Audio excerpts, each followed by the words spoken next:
Вот угол весь течет. 15 лет. С 5-го года у меня все документы есть. Отсыревшая стена и клеенка, чтобы хоть как-то спасти мебель. Вот так уже месяц в своей квартире живет Анна Егоршина, боясь малейшего дождя. Ее двухкомнатная хрущевка как раз под крышей, уже месяц оставленный открытой. Бабуль, не волнуйтесь. Покроем крышу и к Новому году сделаем ремонт. Но крыши никакой нет. Были 2 раза, 3 раза. Раскрыли, закрыли целлофаном. И все на этом. Частично что-то сделали и ушли. Начав ремонтные работы, первым делом рабочие убрали старый шифер, но новым так и не покрыли. Поверх пустот все еще пленка ПВХ.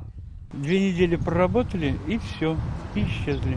Почти так же дела обстоят и в соседнем 31-м доме. Здесь тоже частично разобрана крыша, и работы, видимо, также приостановлены, по крайней мере, наверху. Кровельщиков нет. Длится ремонт где-то с середины мая. Вот, работает 1 человек. Часто я вижу, что работает без страховки, работает время от времени. Если кровельщика нет на крыше, на самой крыше, это не говорит о том, что он ничего не делает. И 23-й, и 31-й дом по Ленинградской обслуживает одна управляющая компания, где мы спросили, почему на крышах нет никаких движений. К сожалению, кровля делается не за неделю, опять-таки зависит от погодных условий. Как я уже ранее говорил, в июле месяце ремонт будет закончен. Оба дома 50-х годов постройки, но, как объяснили в управляющей компании, 2- и 3-этажки просто не могут накопить денег на текущий ремонт. Капитального же ждать еще больше 10 лет, поэтому поменять крыши решили внепланово, чтобы дома выдержали до этого времени. Рамиль Шайдуллин, Рамзиль Гарипов, ТНВ, Казань.